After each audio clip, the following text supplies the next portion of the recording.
మొదటిగా ఒక చిన్న విషయాన్ని మీతో చెప్పిన తర్వాత నేను మీకు దేవుని వాక్యం చెప్తాను. ఒక రైతు దేవుణ్ణి చాలా భక్తిగా ఆరాధించేవాడు, ఆయన్ని ఎక్కువగా ప్రేమించేవాడు, దేవుడు అంటే చాలా భయభక్తులుగా ఉండేవాడు.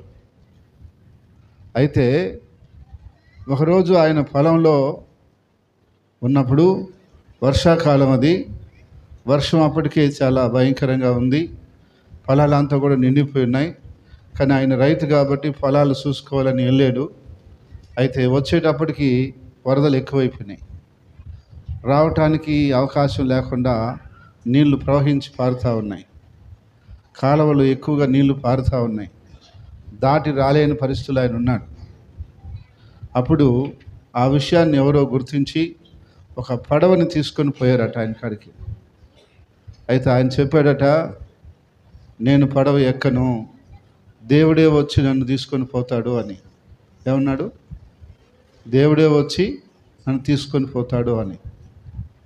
సరే, పడవ వెళ్ళిపోయింది. తర్వాత మళ్ళా ఇంకొంత సమయానికి ఒక తాడు పంపించారంట ఆయనకి, తాడు పట్టుకున్న జాగ్రత్తగా వస్తాడని చెప్పి. ఈ నాకు తాడు కూడా అవసరం లేదు, దేవుడే వచ్చి నన్ను తీసుకుపోతాడు అన్నాడంట. ఇంకా వరద ఎక్కువైపోయింది. ఆ వరదలో నిలబడలేక కొట్టుకొని వెళ్ళిపోయి గలత్ అయిపోయాడు, చనిపోయాడు, పరలోకం వెళ్ళిపోయాడు. దేవుణ్ణి ఇలా అడుగుతున్నాడంట, ఏమయ్యా, నీ మీద నాకు అంత భయభక్తులు ఉన్నాయి, నేనంత ప్రేమిస్తాను, నువ్వు నన్ను కాపాడలేకపోయావు కదా, ఆ వరదల్లో నువ్వు నన్ను కాపాడలేదు కదా అంటే దేవుడు ఇలా అన్నాడంట, నిన్ను కాపాడాలనే కదా నేను పడవ పంపించాను, నువ్వు ఎక్కినావా? తాడేస్తే తీసుకున్నావా? అది ఎవరు పంపించారు? నేనే పంపించింది. నేను పంపించాను కాబట్టి అవి నీ కాడికి వచ్చాయి. కానీ అవకాశాన్ని నువ్వేం చేసుకోలేదు, ఏం చేసుకోలేదు. ఈరోజు కూడా దేవుడే వచ్చి నాకు స్వయంగా ఒక బంగారు బిస్కెట్ ఇస్తాడు, ఒక ఇటుకరా ఇస్తాడు అనుకుంటే అది ఎప్పటికీ జరగదు. జరుగుతుందా? అది ఎప్పుడు దేవుడు అలా కనపడడు, అలా ఇవ్వడు. కానీ మనకు ఒక అవకాశాన్ని కలిగిస్తాడు. దాన్ని మనం గుర్తించి దాన్ని మనం సద్వినియోగం చేసుకోవాలి. మూర్ఖంగా ప్రవర్తిస్తే మనం నష్టపోతాం. అతన్ని అతి విశ్వాసం అని చెప్పాలో లేక అతి భక్తి అని చెప్పాలో, అతను ఎందుకు అలా చేశాడో మనకు తెలియదు. కానీ దేవుడు ప్రత్యక్షంగా ఏది ఆయన మనకు కనపడడు. మోషే ఒకరోజు అడిగాడు దేవుణ్ణి, ఏమని? 40 రోజులు 40 రాత్రులు నేను నీ కాడ ఉపవాసం ఉన్నాను, నేను చూడాలా అని పిల్లోడు పట్టుబట్టినట్టు పట్టుబట్టాడు. ఏమని? నిన్ను చూడాలా అని. అప్పుడు దేవుడు అన్నాడు, చూడలేవు నన్ను, ఏ నరుడు నన్ను చూసి బ్రతకడు, నువ్వు అది మానుకో అంటే, లేదు నాకు కావాలా అని పట్టాడు. సరే, నేను దాటిపోతున్నప్పుడు ఆ బండ సందులోకి రా, కొద్దిగా నీకు ఒక శంగు కనిపిస్తుంది, చూడగలిగితే చూడు, లేకుంటే కళ్ళు మూసుకున్నాడు. ఆ సందులోకి పోయాడు, మండుపట్టి పట్టేశాడు. అప్పుడు దేవుడు పోతూ ఉన్నప్పుడు అప్పటికి చెయ్యి అడ్డం పెట్టాడు, లేకుంటే మాడిపోయి ఉంటాడు మోషే. సూర్యుని సైడ్ నువ్వు చూడగలవా? మన కళ్ళ ముందున్న సూర్యుడు కళ్ళు పెట్టి ఒక నిమిషం చూడండి. నేను ఇందాక నెల్లూరులో వాక్యం చెప్తుంటే నాకు ఎదురుగా ఒక స్కూటీ అది పెట్టారు తీసుకొచ్చి, అద్దం సూర్యునికి ఎదురుగా ఎట్టుంది, దాని యొక్క రిఫ్లెక్స్ నా కళ్ళ కొడుతుంది. నేను అప్పుడు చెప్తే మన వాళ్ళు వెళ్ళి దాన్ని తిప్పారు. దాని అద్దంలో పడిన కిరణాలే కంటికి ఇబ్బందిగా ఉన్నాయి. ఇంకా డైరెక్ట్గా దాన్ని చూడగలమా? ఒక సూర్యుడిని చూడటానికి మన కళ్ళు సరిపోవు. కొన్ని కోట్ల సూర్యుని కాంతి కంటే తేజస్సు కలిగిన వాడు దేవుడు, వెలుగు. ఆ దేవుణ్ణి మన కళ్ళు చూసి తట్టుకుంటాయా? తట్టుగలవా? అంతెందుకు, మనకు ఒక టార్చ్ లైట్ కళ్ళకేస్తే ఏం చేస్తాం మనం? కళ్ళకి బాకే దించి అంటాం. ఎందుకని? లైట్ ఫోక్షనే మన కళ్ళు తీసుకోలేవు. ఇక దేవుణ్ణి చూడటం అనేది సాధ్యం కాదు. ఎప్పుడు చూస్తాం? పోయినప్పుడు. ఆడికి వెళ్ళిపోతే, ఈ శరీరం అయిపోతే అప్పుడు ఆత్మ చూస్తుంది. హల్లెలూయా. అయితే అప్పుడప్పుడు మనం సాక్ష్యాలు అంటుంటాం కదా, దేవుడిని చూసామని. వాడు కల్లో చూస్తుండొచ్చు, దర్శనంలో చూసి ఉండొచ్చు, లేక ఒక వెలుగును మాత్రమే చూసి ఉండొచ్చు. అంతేగాని డైరెక్ట్గా చూస్తే దేవుడిని ఎవరు బ్రతకడం. ఎందుకంటే ఆ తేజస్సు అనేటువంటి వెలుగు ఆయన. ఆ వెలుగుని ఎవరు చూసి తట్టుకునే శక్తి ఎవరికి లేదు. అయితే దేవుడే స్వయంగా వచ్చి నాకు కనపడి చేస్తాడనుకోవటం అది మూర్ఖత్వం. కొన్ని అవకాశాలు దేవుడు కల్పిస్తాడు. అవకాశాలను గుర్తించి మనం అభివృద్ధి చెందాలి. వాటిని వినియోగించుకుంటే అభివృద్ధిలోకి వస్తాం. రండి దేవుని వాక్యంలోకి పోదాం. ఒకసారి దావీదు వాళ్ళ తండ్రి దావీదును పిలిచి ఇలా చెప్పాడు, మీ అన్న వాళ్ళు యుద్ధంలో ఉన్నారు, నువ్వు వెళ్ళి వాళ్ళకు కొన్ని ఆహార పదార్థాలు ఇచ్చేసి వాళ్ళ క్షేమ సమాచారం తీసుకుని రా అని పంపించాడు. దావీదు అక్కడికి పోయాడు. దావీదు అక్కడికి పోయి ఇచ్చాడు. అక్కడ ఏం జరుగుతుందో గమనిద్దామని కాసేపు అట్టా తిరిగాడు. అక్కడ ఏం జరుగుతుందంటే, గొల్యాత్ అనే ఒకడు ఇజ్రాయిల్ని సవాలు చేస్తున్నాడు. ఏమని? మీలో ఎవడైనా బలం ఉన్నవాడు, శక్తి ఉన్నవాడు ఉంటే ఒక్కడు నాతో వచ్చి యుద్ధం చెయ్యండి, నన్ను గెలవండి, మేమందరం మీకు ఏమైనా చేస్తాం. నన్ను గెలిస్తే మేము ఓడిపోయినట్టే, ఎవరైనా రండి, ఒకడు రండి అని 40 రోజులుగా వాడు సవాలు చేస్తున్నాడు. రాజు భయపడిపోయి ఉన్నాడు, సైన్యం భయపడిపోయింది, సైన్యాధిపతులు భయపడిపోయి ఉన్నారు. అలాంటి సందర్భంలో దావీదు ఆ మాట విన్నాడు. ఇది అవకాశం, నేను వినియోగించుకోవాలనుకొని వాడిని చంపుతా, నేను ఏందో చెప్పమంటున్నాడు. ఎవరిని? వాడిని చంపుతా, నేను పోతా యుద్ధానికి చెప్పమంటున్నాడు. చూడండి బైబిల్ దీన్ని.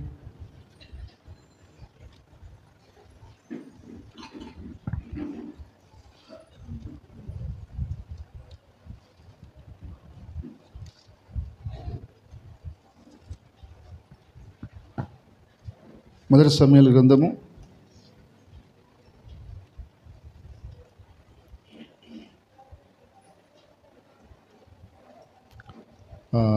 17వ అధ్యాయం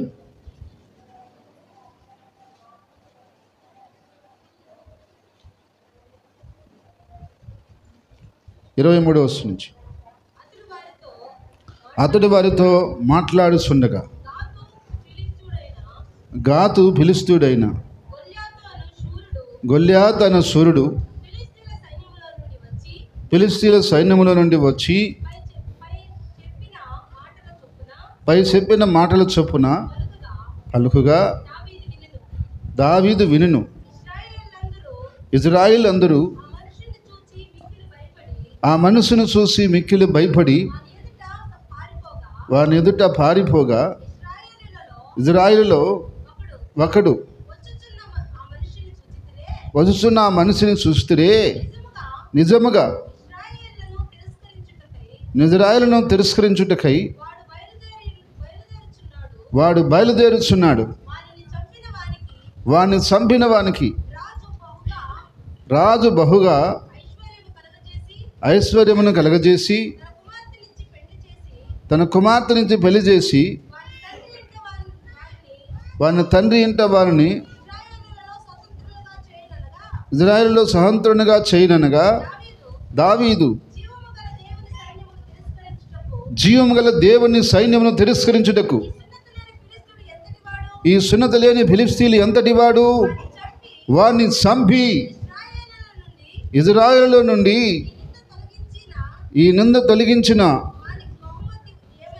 వానికి బహుమతి ఏమని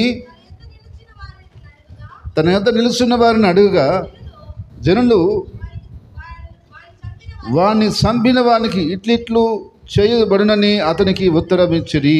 చూడండి, ఇక్కడ ఆ మాటలు విన్నాడు దావీదు. అప్పుడు ఏమంటున్నాడు?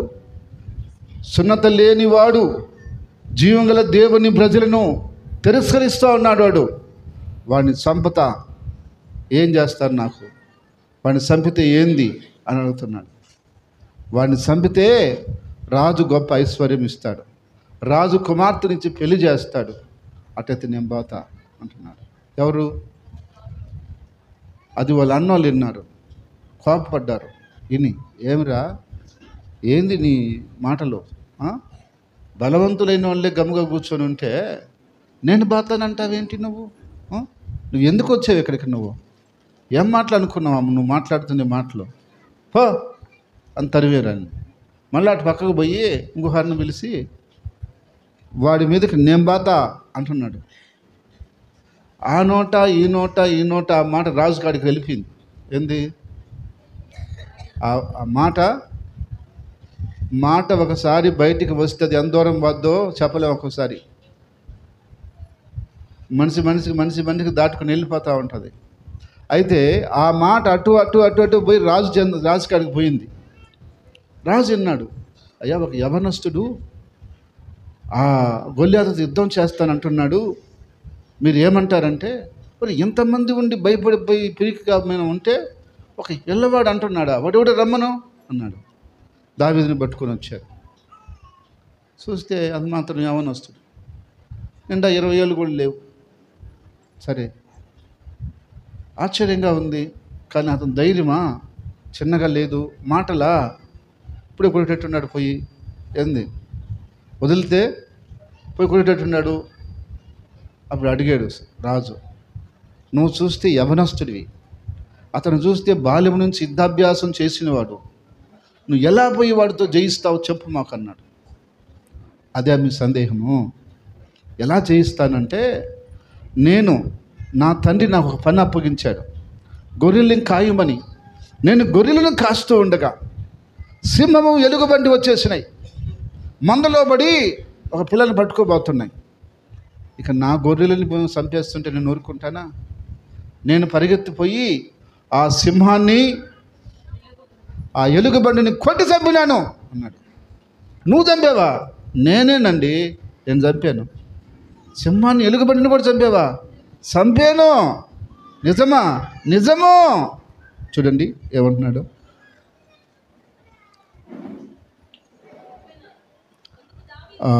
34వ వచనం.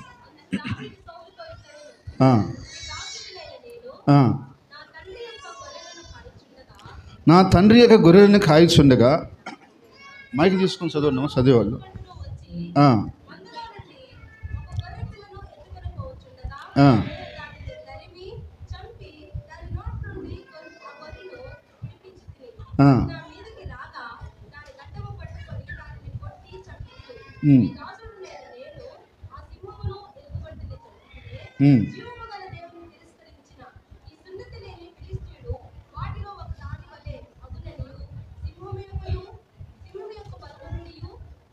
సింహం యొక్క బలము నుండి ఎలుగుబంటి యొక్క బలము నుండి నన్ను రక్షించిన యెహోవా ఈ ఫిలిష్తీయుని చేతుల నుండి నన్ను విడిపించనని చెప్పెను. అందుకు సౌలు, పోమో, యెహోవా నీకు తోడుగా ఉండగా కానీ దావీదుతో అనెను. ఈ సాక్ష్యం ఎప్పుడు చెప్పాడో రాజు నోట్లో నుంచి ఏమొచ్చేసింది? పో, దేవుడు నీకు తోడుంటాడు పో అన్నాడు. ముందేమన్నాడు? ఎట్లా నువ్వు పోతావా? నువ్వు చూస్తే యవనస్తుడిగా ఉన్నావా? వాడు చూస్తే 6 మూరల జానుడు ఉన్నాడు, ఫస్ట్ నుంచి యుద్ధాభ్యాసం చేసినాడు. వాడితో పోరాటం అంటే మామూలు విషయం కాదు. మేమే 40 రోజుల నుంచి ఎట్ట చేయాలని చెప్పి తనగలాడుతున్నాం. కానీ నువ్వు ఇప్పుడు వచ్చి నేను పోతా అంటున్నావు. ఏంది నీ ధైర్యం? ఎట్లా దానికి మార్గం ఏంట? ఏంది నీ ప్లాన్ చెప్పంటే అప్పుడు చెప్తున్నాడు ఆయన. ఏమని? ఎలుగుబంటిని సింహాన్ని చంపేసిన ఈడంతా దానిలో ఒకలాగా చంపేస్తాను నేను పోయి. జీవము లేనివాడు, జీవము లేని దేవుని తిరస్కరిస్తాడా? సున్నత లేనివాడు, రక్షణ లేనివాడు మనల్ని తునీకరిస్తాడా? నేను బాధ అంటున్నాడు. ఎవరు? ఇక్కడ నేను కొద్దిసేపు మాట్లాడుతానండి. దావీదును పొమ్మని ఎవరైనా ఫోర్స్ చేశారా? వాళ్ళ అన్నవాళ్ళు చెప్పారా? ప్రజలు చెప్పారా? వాళ్ళ నాన్న చెప్పాడా? రాజు చెప్పాడా? ఎవరూ చెప్పలా. ఒక అవకాశం కనపడుతుంది అక్కడ దావీదుకి. ఏంటి? ఒక అవకాశం కనిపిస్తుంది, కానీ చాలా రిస్క్తో కూడింది అది. ఏంది? చాలా రిస్క్ చేయాలి. ఇప్పుడు వాడు మామూలు వ్యక్తి కాదు. మామూలు వ్యక్తి అయితే వేరే విషయం, వాడు సామాన్య వ్యక్తి కాదు. రిస్క్ ఉంది, అవకాశం ఉంది. ఇప్పుడు రిస్క్ చేసైనా సరే దాంట్లో నేను సక్సెస్ అవ్వాలని నిర్ణయం తీసుకున్నాడు. అందుకని ఆ అవకాశాన్ని వినియోగించుకోవాలని రాజు కాడికి పోయి చెప్పాడు. రాజు ఈ సాక్షి విన్న తర్వాత పో అన్నాడు. సరే, రాజు పొమ్మని చెప్పి మొత్తం యుద్ధానికి సంబంధించిన డ్రెస్సు, ఆయుధాలు తెచ్చాడు. నాకొద్దు అన్నాడు. మరి ఎట్లా యుద్ధం చేస్తావు? నా ఆయుధం నాకుంది అని సంచి తగిలించుకొని ఒడిశాలు తీసుకొని పోయాడు. ఏటిలోకి పోయి 5 నున్నని రాళ్ళు ఏరుకొని ఒక కర్ర పట్టుకొని పోతా ఉన్నాడు. వాడు నుంచి చూశాడు, అవతల కొండ మీద నుంచి చూశాడు. వాడు ఎవడురా నా కాడికి వస్తున్నాడా? అంత గద్దున్నాడు, వాడు ధైర్యం ఏంది నా కాడికి వస్తున్నాడు, ఇది ఏందబ్బా అర్థం కావట్లేదని చెప్పి దగ్గరికి రానిచ్చి ఎగతాళి చేస్తున్నాడు. ఏమని? ఏమిరా కర్ర పట్టుకొని వస్తున్నావు, నేను కుక్క అనుకున్నా, నన్ను కొట్టడానికా? కుక్కలే కొట్టి తరివేద్దాం అనుకుని వస్తున్నావా? ఏమనుకుని వస్తున్నావు నా కాడికి? రా, నేను సంపి కాకులకి గెద్దలకేస్తారా అంటున్నాడు. ఎవరు? గొల్లియాతు. మనోడేం తక్కువేం కాదు. నువ్వు నన్నేది ఏందయ్యా, నేను నేస్తా చూడు నిన్ను అంటున్నాడు. హల్లెలూయా. నా దేవుని పేరట నేను వేస్తానంటున్నాడు. వాడేం చేస్తున్నాడు? దేవతల పేరట శపిస్తున్నాడు. చూడండి అక్కడ.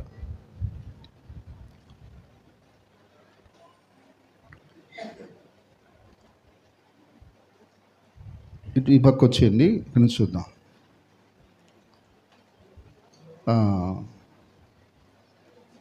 43వ వచనం నుంచి.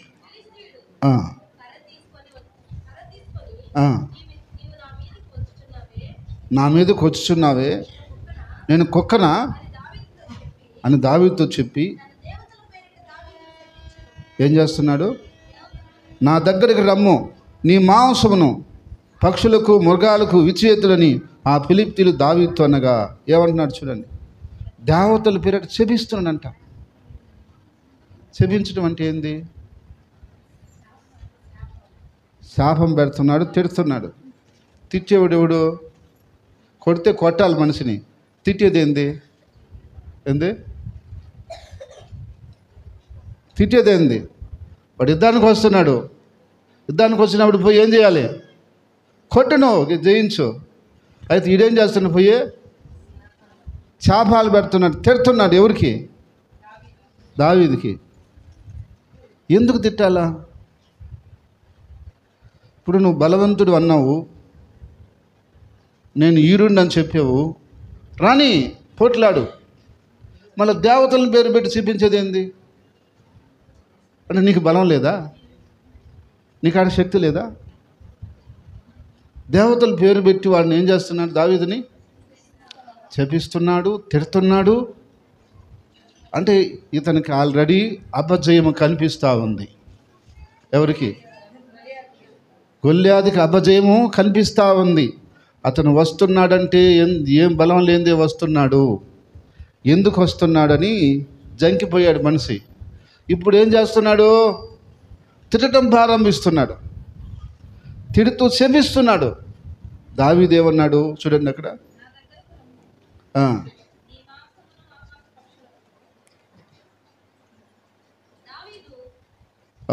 46వ వచనం. ఈ దినమున యెహోవా నిన్ను నా చేతికి అప్పగించును, నేను నిన్ను సంపి నీ తల తెగవేత్తును.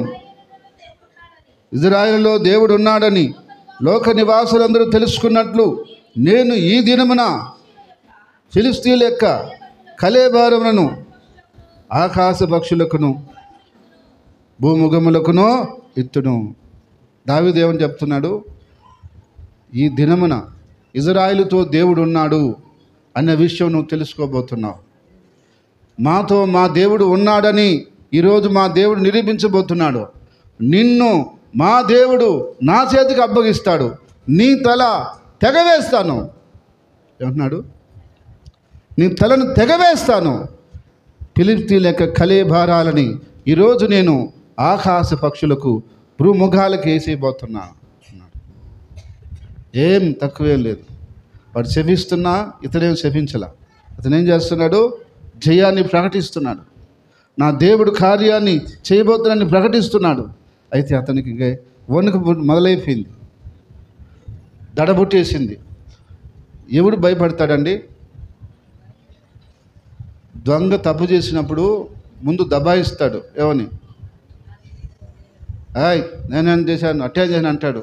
అది వాస్తవం బయటకు వచ్చేస్తే దొంగిపోతాడు. తను కొట్టే ఎదిరించే మగవాడు లేనప్పుడు, వీరుడు లేనప్పుడు అవతల వాడు చాలా ప్రగల్భాలు పలుకుతాడు. కొట్టిన తర్వాత ఏమవుతాడు? ఇంక మాట రాదు. దెబ్బ పడింది అనుకో, ఇంకా ఆ మాటలన్నీ రావు. ఇప్పుడు తను ఎదిరించేవాడు, తనను ఎదుర్కొనేవాడు వచ్చేసాడని చెప్పేసి గొల్లియాతు భయపడిపోయాడు. అయితే ఆ సమయంలో దావీదు ఒక రాయి తీసుకొని ఒడిసెల్లో పెట్టి గరగరా గరగరా తిప్పి లాగి గురి చూసి వదిలేశాడు. ఒడిసెల మందరూ తెలుసా? కొంతమంది తెలియకపోయిండొచ్చు. అది చిన్నప్పుడు మేమంతా ఆడుకున్నాం. అవి అంతా ఇప్పుడు లేవు. ఇప్పుడంతా ఫోన్లోని ఆట, బయట ఆట లేదు. అందుకని కళ్ళు అన్నీ బాగుండేది కూడా. అప్పుడు ఆ ఆటలు బాగుండేది. అది ఇప్పుడు ఫోన్లోని అన్ని ఆటలు పిల్లకాయలకి. అన్నం తినాలన్నా కూడా ఫోన్లో ఆట ఆడాలి. వాడు ఆడుతూ ఉంటే అన్నం తింటుంటాడు. అప్పుడు అవి ఉండేది. అయితే దానితో తిప్పి వదిలితే అది ఎంత స్పీడ్ పోద్దంటే అంత స్పీడ్ వెళ్ళిపోద్ది. ఈయన చాలా స్పీడ్గా తిప్పి దాని గురి చూసి వదిలితే ఇక్కడ కొట్టాడు. ఇక్కడ ఎందుకు కొట్టాడని మనం చూస్తే వాడు ఒళ్ళంతా కవసం వేసుకొని ఉన్నాడు. ఎంత బాడీ మొత్తం కవరప్ చేసుకొని ఉన్నాడు. ఎక్కడ కొట్టిన దెబ్బ తగలదు వాడికి. ఇక్కడ మాత్రమే గ్యాప్ ఉంది. ఎక్కడ? అందుకని గురి చూసి ఈ నొసట కొట్టాడు. ఆ రాయి ఒక బుల్లెట్ దూరం వెళ్ళిపోయినట్టు వెళ్ళిపోయింది. అంతే, లోపలికి వెళ్ళిపోయింది. వాడు మైండ్ గరగర గరగర గరగర తిరిగి పడిపోయాడు ముందుకి. దేవుడు వెనక తిరిగాడు, తట్టాడు. అంతే, ముందు పడ్డాడు. దావీదు పరిగెత్తుకుంటా పోయి, ఈయనక్కడ కత్తి లేదుగా, వాడి కత్తి లాక్కొని వేసాడు మెడ మీద.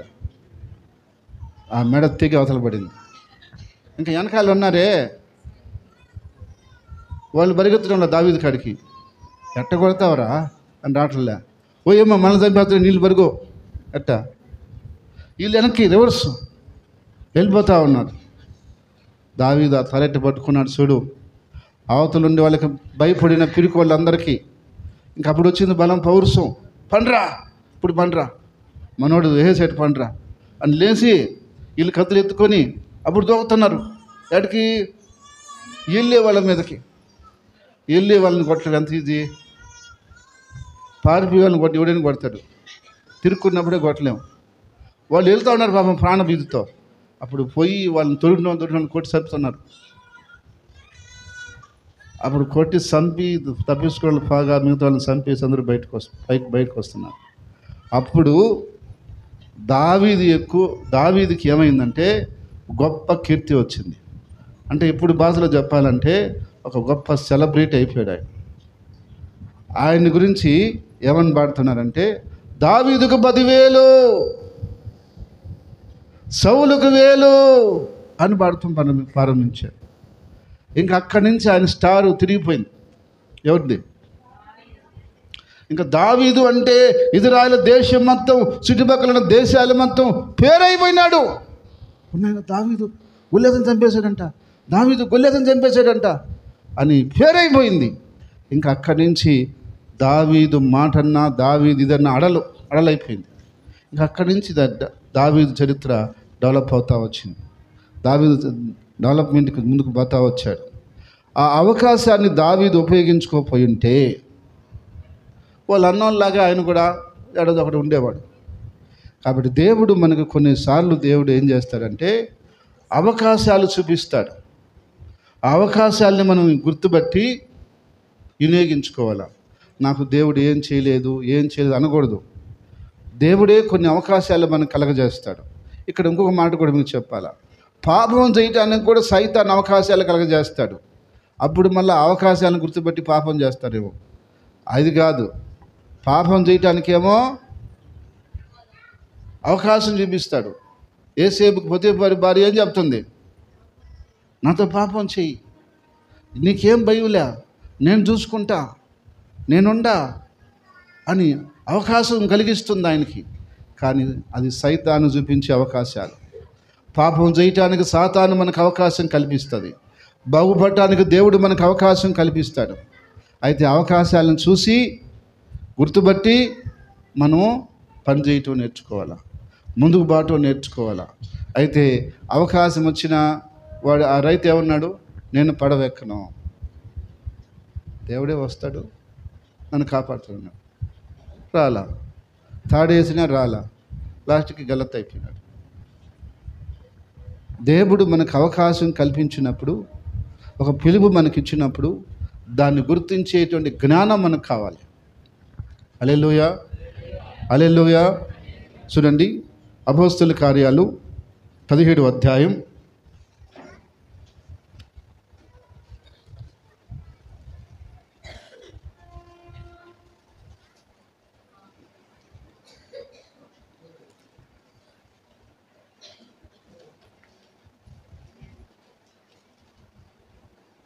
22వ వచనం నుంచి. పౌలు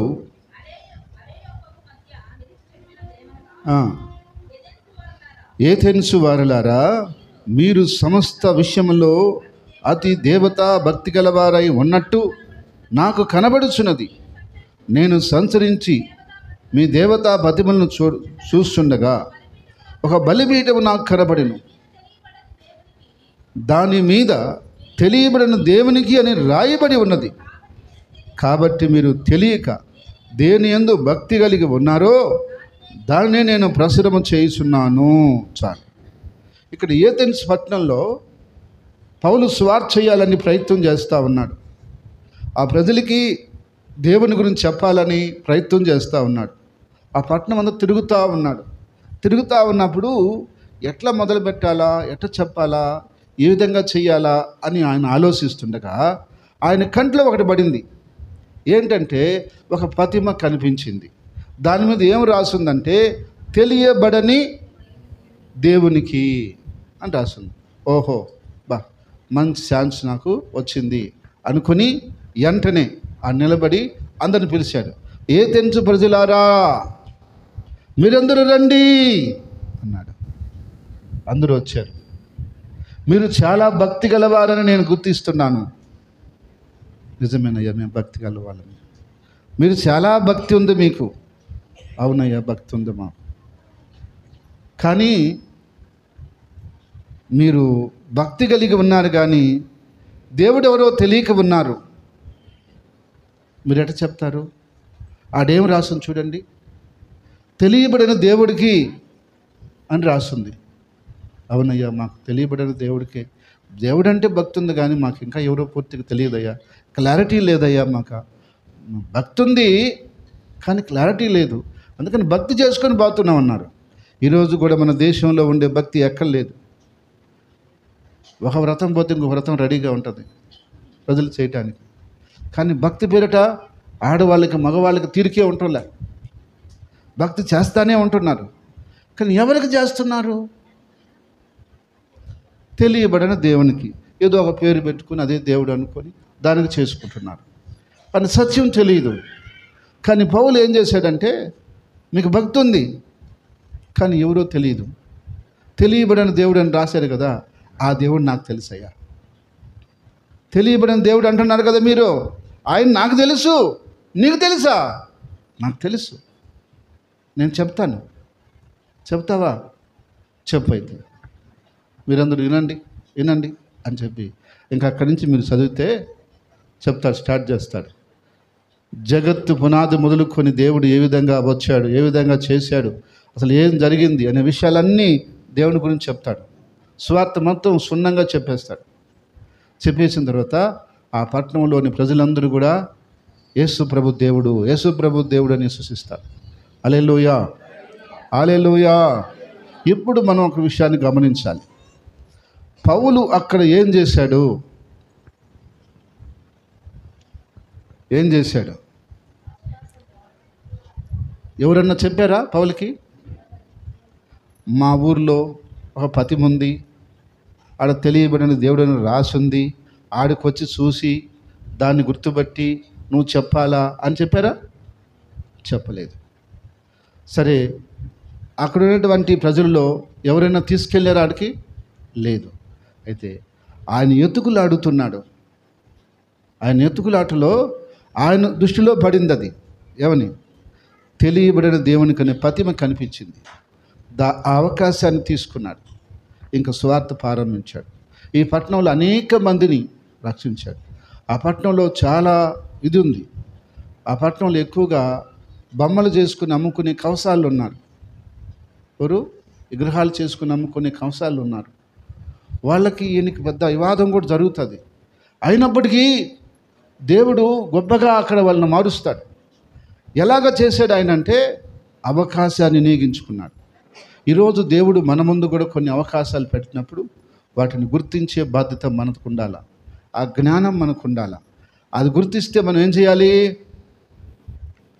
అవకాశాన్ని వినియోగించుకొని ముందుకెళ్తే దేవుడు మనల్ని ఆశీర్వదిస్తాడు. మీ ఉద్యోగాల్లో, మీ వ్యాపారాల్లో, మీ పనుల్లో దేవుడు కొన్ని అవకాశాలు మీకు ఇస్తాడు. బాగైనండి, వింటున్నారా? ఇక లేని వాళ్ళు చెప్పండి. సరే, ఉన్నారు. దేవుని స్తోత్రం. హల్లెలూయా, హల్లెలూయా. మీరు చేస్తున్నటువంటి ఉద్యోగంలోనే, వ్యాపారంలోనే, పనుల్లోనే, మీకు అక్కడ లేక మీరు చదువుతున్న చోటనే, మీరు ఎక్కడైతే ఉన్నారో అక్కడే కొన్ని ద్వారాలు మీ కొరకు దేవుడు తెరుస్తాడు. హల్లెలూయా. వాటిని గ్రహించి మనం ముందుకెళ్తే దేవుడు కార్యాలు చేస్తాడు. ఈ మధ్య ఏం జరిగిందంటే, నెల్లూరులో మీటింగ్ పెడదామని నేను కొంతమందిని కలుస్తూ ఉన్నా. కలుస్తూ ఉంటే ఒక సోదరుని నేను కలిసినప్పుడు వాళ్ళు ఇలా అడిగారు నన్ను. ఏమడిగారంటే, పాస్టర్ గారు, మీరు సువార్త కొరకు ఇంత ప్రయాసపడుతున్నారు కదా, మీటింగ్ పెట్టాలా, సువార్త చెప్పాలా ప్రజలకని, మా టీవీలో మీరు సువార్త చెప్పేదానికి మిమ్మల్ని ఆహ్వానిస్తున్నాం. మీకు నేను చాలా తక్కువ బడ్జెట్ డబ్బులకి మీకు అవకాశం ఇస్తాం. మీరు 6 నెలలు కూడా కట్టబడలేదు, 1 నెల కడితే చాలు, నెల నెల కట్టుకునే దానికి మీకు అవకాశం ఇస్తాం అని చెప్తున్నారు వాళ్ళు. నేను కాసేపు ఆలోచించిన. మామూలుగా అందరూ 6 నెలలు కడుతున్నారు ఉంది. టీవీ ప్రారంభించిన స్టార్టింగ్ నుంచి ఉన్నటువంటి సేవకులు కూడా ఇప్పటికి 6 నెలలే కట్టించుకోండి వాళ్ళ కాడ. కానీ నాకు మాత్రమే వాళ్ళు ఏమంటున్నారంటే, మీకు నెల నెల కట్టుకునే అవకాశం ఇస్తాము, ఒకసారి మీరు ఏదన్నా చేస్తారా అని ఇట్లా అడుగుతున్నారు నన్ను. నాకు అప్పుడు దాకా ఆలోచన లేదు. అప్పుడు దాకా ఆలోచన లేదు అసలు. కానీ ఎప్పుడైతే వాళ్ళు నాకు ఈ మాట చెప్పారో ఒకసారి గరగర తిరిగింది మైండ్. ఇది కూడా ఒక అవకాశమే, దేవుని సువార్తను అందించడానికి ఇది కూడా ఒక మాధ్యమే. దీన్ని కూడా మనం ఉపయోగించుకుంటే కొంతమందికి మనం దేవుని సువార్తను అందించగలుగుతాం. కాబట్టి అయినా కూడా దీని విషయమై ప్రార్థన చేసి సంఘంతో మాట్లాడి మనం నిర్ణయం చెప్దామని, సరేనయ్యా ప్రార్థన చేసి చెప్తానని చెప్పి వచ్చేసిన. తర్వాత నేను ప్రార్థన చేసుకొని దేవుడిని అడిగి మీకు చెప్పా. మీరేమన్నారు? మేమున్నాము, మీరు మాట్లాడండి, మేము డబ్బులు ఇస్తామని 1 నెలకు ముందే మీరు కట్టేశారు.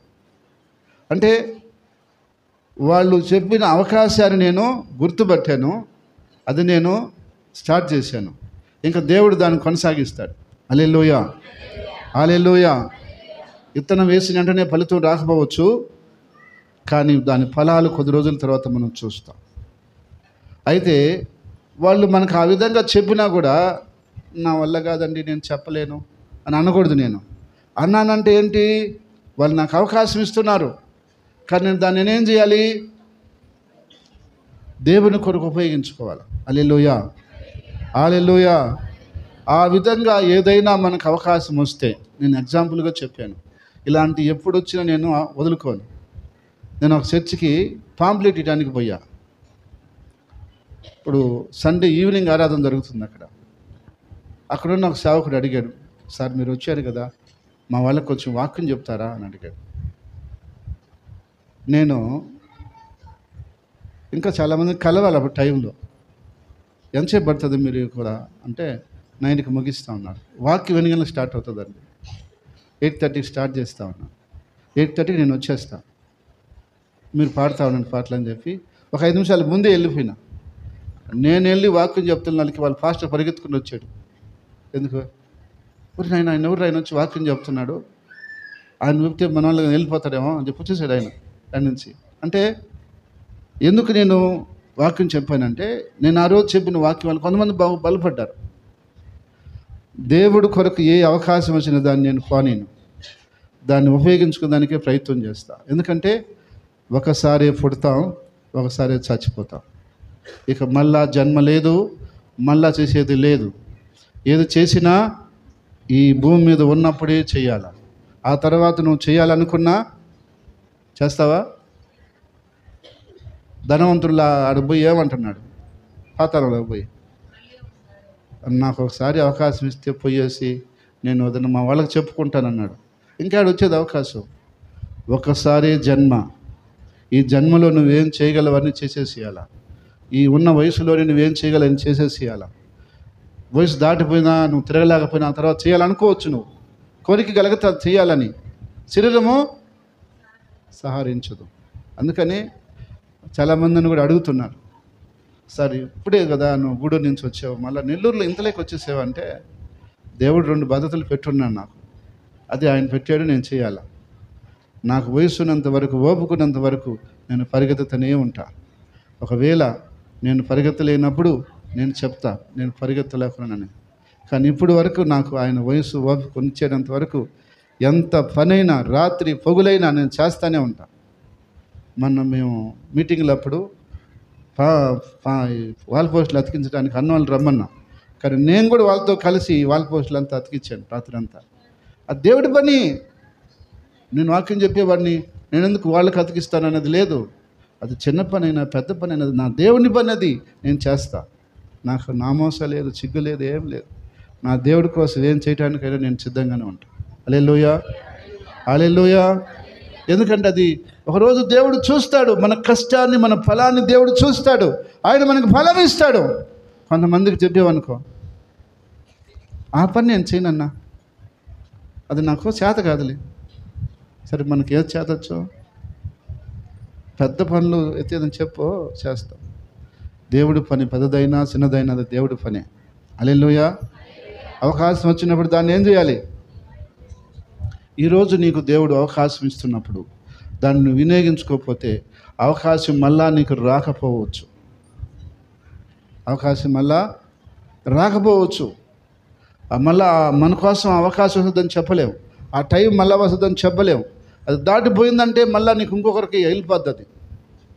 అందుకని దేవుడు మనకేం చేస్తాడు అంటే, కొన్ని ద్వారాలు తెరుస్తాడు, కొన్ని అవకాశాలు కల్పిస్తాడు, కొన్ని మార్గాలు చూపిస్తాడు.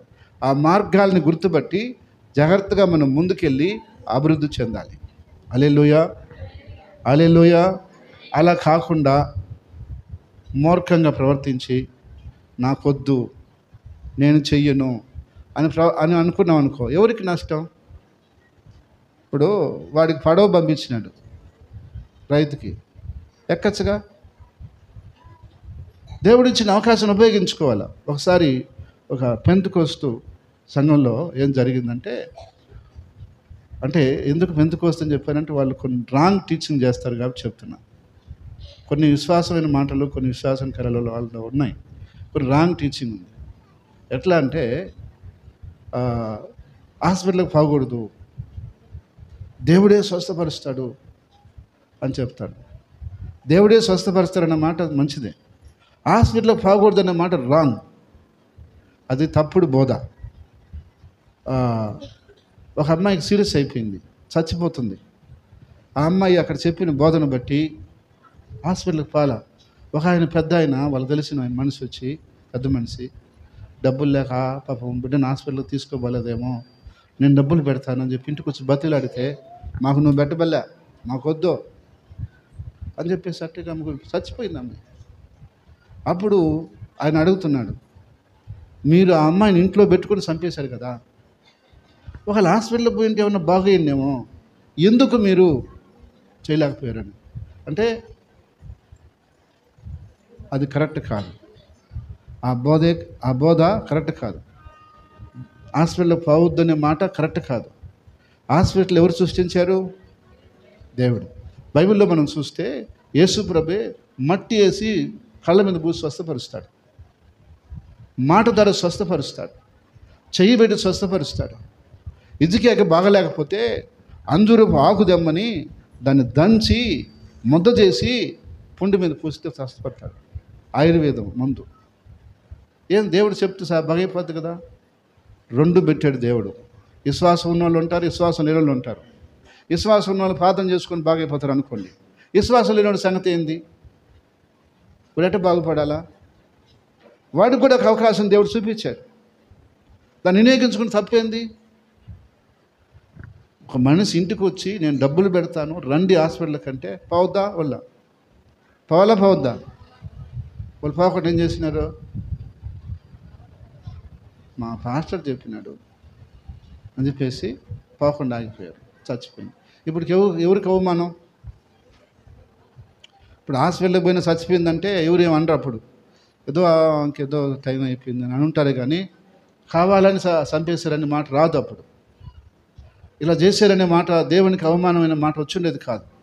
కాబట్టి కొన్ని మూర్ఖంగా కొన్ని తప్పుడు టీచింగ్ తీసుకొని ఆ నిర్ణయాలు తీసుకోకూడదు మనం. అలాంటి వాళ్ళు కొంతమంది కొద్ది రోజులు అట్టుండి ఈరోజు మారిపోయి వాళ్ళు కూడా ఈరోజు అట్టే పోతున్నారు. యేసన్న గారు ఒకరోజు ఇలా చెప్తుంటే ఒక ఆయన అడిగాడంట, నీ అద్దాలు డాక్టర్ కాడ పోయి కొనుక్కున్నావా లేకుంటే నువ్వే తెచ్చుకున్నావా అని. ఏం చెప్తాడు ఆయన? ఏం చెప్తాడు? అద్దాలు ఎవరిది ఆడపోవాలా? దానికి ఎందుకు పోయినట్టు? డాక్టర్ కాడికి వద్దు, హాస్పిటల్ వద్దన్నప్పుడు ఇంక అద్దాలకు కూడా బాగూడదు కదా. అంటే అద్దాలు తీసుకోవచ్చా? తప్పులేదా? అంటే అది తప్పు కాదు. నేను కూడా ఫస్ట్లో అదే నమ్మిన, అదే బోధ విన్నా, కొద్ది రోజులు అట్టే నడుచుకుంటున్నా. తర్వాత ఒకరోజు మా పాపకి భయంకరంగా పిడిసొచ్చేసి అల్లాడిపోతుంటే మా భార్య కాళ్ళు పట్టుకుని నన్ను, ఇంకా ఇంత చేసి నేను కాళ్ళు పట్టుకుంది అని చెప్పేసి లేచి ఇంక నేను మాట్లాడకుండా బండి ఎక్కించుకొని బిడ్డను తీసుకొని నేను ఆడికి పోయా, హాస్పిటల్కి పోయా. అప్పుడు ఆ ఇంజక్షన్ వేసింది. ఎందుకంటే తప్పు కాదు, దేవుడు నాకు ఆ గుణం అది గ్రహింపు కావాలని ఆ రోజు అలా జరిగించాడు. కానీ నేను గ్రహించుకున్నా, తర్వాత అర్థం చేసుకున్నా. కాబట్టి అది తప్పు కాదు. ఇది అలా పోయిన వాళ్ళని మనం అవిశ్వాసాలు అనుకోకూడదు. దేవుడు హాస్పిటల్కి పోయినా లేక మనం మామూలుగా ప్రార్థన చేసినా రెండు స్వస్థపరిచేది ఆయనే. విశ్వాసం ఉన్నాడు స్వస్థపరిచేస్తున్నాడు. విశ్వాసం లేదన్నాడు ఏం చేస్తాడు? వాడు స్వస్థ రాదు. దేవుడు స్వస్థపరచాలంటే ఏముండాల? విశ్వాసంతోనే స్వస్థ వస్తుంది. వాడికి లేదు, వాడు ఎట్ట చేయాలి? అప్పుడు వాడు ఇంక అంతేనా? అందుకే దేవుడు అది కూడా పెట్టాడు. కాబట్టి తప్పు కాదు. కాబట్టి వాళ్ళు డబ్బులు ఇస్తారని హాస్పిటల్కి తీసుకుపోతారంటే వినియోగించుకోలేదు అవకాశాన్ని. అప్పుడు ఆ పెద్ద మనిషి అన్నాడంట ఆ మాట, దేవుడిని అన్నాడంట, మీరేదో వాడు ఎట్ట చెప్తాడా ఆ విధంగా. కాబట్టి కొన్ని విషయాలలో కొన్ని తప్పుడు బోధలు, తప్పుడు సిద్ధాంతాలు ఉన్నాయి. ఇప్పుడు సోషల్ మీడియా వచ్చిన తర్వాత రకరకాలైన తప్పుడు బోధలు చెప్తా ఉన్నారు. అవన్నీ మీరు వినొద్దు. నేను మీకు ఏదైతే చెప్తున్నానో అది ఇప్పుడు కాదు, నేను చనిపోయిన తర్వాత కూడా ఎన్ని తరాల తర్వాత అయినా ఇది సత్యమే అయి ఉంటుంది. ఎందుకంటే నేను చూసి ఆలోచించి అన్ని విని ఏదో సత్యం అదే బోధిస్తున్నా, అసత్యం నేను బోధించడం లేదు. కాబట్టి అందుకని దేవుడు మనకు అవకాశాలు ఇస్తాడు. ఈ అవకాశాన్ని మనం ఏం చేయాలి? వినియోగించుకోవాలి. అవకాశం ఇచ్చినా కూడా నాకొద్దు, నేను అటు చేయను, అన్నామంటే రేపు మనమే నష్టపోతాం. కాబట్టి దావీదుకు ఒక అవకాశం వచ్చింది, ఫేమస్ అయిపోయాడు, అంతే. ఆయన ఇంకా అక్కడి నుంచి ఆయన చరిత్రే మారిపోయింది. కాబట్టి దేవుడు నీకు అవకాశం ఇచ్చినప్పుడు దాన్ని వినియోగించుకో. నేను మీకు అందరికి కూడా ఏం చెప్తున్నాను, దేవుని పరిచర్య చేయాలంటే మీరందరూ పరిచారకులు మీటింగ్లోకి రండి, కలుసుకోండి. దేవుడికి ఏదో ఒక విధంగా మీరు ఉపయోగపడతారు. ఏ సంఘ కాపరి ఇలా చేయటంలే, నేను చేసినట్టు సంఘస్థుల్ని ఈ విధంగా ప్రేరేపించటంలే, ప్రోత్సహించటంలే. కానీ మీకు అవకాశం ఇస్తుంటే మీరు కొంతమంది ఆన్లైన్లో వచ్చిన దానికి కూడా పాల్పడుతున్నారు. మళ్ళీ ఇక్కడికి వచ్చి కోసం పెడితే మీకు కష్టం ఉండొచ్చు, ఆన్లైన్లో వచ్చినమంటే కూడా కష్టం ఉంది. ఇప్పుడు మీరు వినలేదనుకో, ఒక సంవత్సరం తర్వాత మీకు తెలుస్తుంది మీరు ఏం కోల్పోయారనే విషయం. కాబట్టి అందుకని దేవుడు ఇచ్చిన అవకాశాన్ని ఏం చేయాలి, దాన్ని వినియోగించుకోవాలి. ఎంతమందికి అర్థమైంది? ఎంతమందికి అర్థమైంది? హల్లెలూయా చెప్తావా? హల్లెలూయా, హల్లెలూయా. అందరూ కళ్ళు మూసుకోండి, దేవుని స్తుతించి ప్రార్థన చేసుకున్నాం. ప్రేమగల తండ్రి, పరిశుద్ధమైన దేవానికి స్తుతులు స్తోత్రాలు చెల్లిస్తున్నాను. యేసుక్రీస్తు ప్రభువా, మీరు చేసిన ప్రతి కార్యాన్ని బట్టి, ప్రతి విషయాన్ని బట్టి, ప్రతి విషయాన్ని కొరకు నేను స్తుతులు స్తోత్రాలు చెల్లిస్తున్నాను, వందనాలు చెల్లిస్తున్నాను. రాజా, నీకు మహిమ, నీ ఘనత, నీకు ప్రభావాలు చెల్లిస్తున్నాను. దేవా రాజా, నీ కృతజ్ఞతలు చెల్లిస్తున్నాను. నువ్వు మా ముందు ఉంచిన అవకాశాలని మేము వినియోగించుకోవడానికి మాకు సహాయం చేయమని, మాకు అటు గ్రహింపు జ్ఞానము దయచేయమని యేసు నామమున ప్రార్థిస్తున్నాం తండ్రి. ఆమేన్.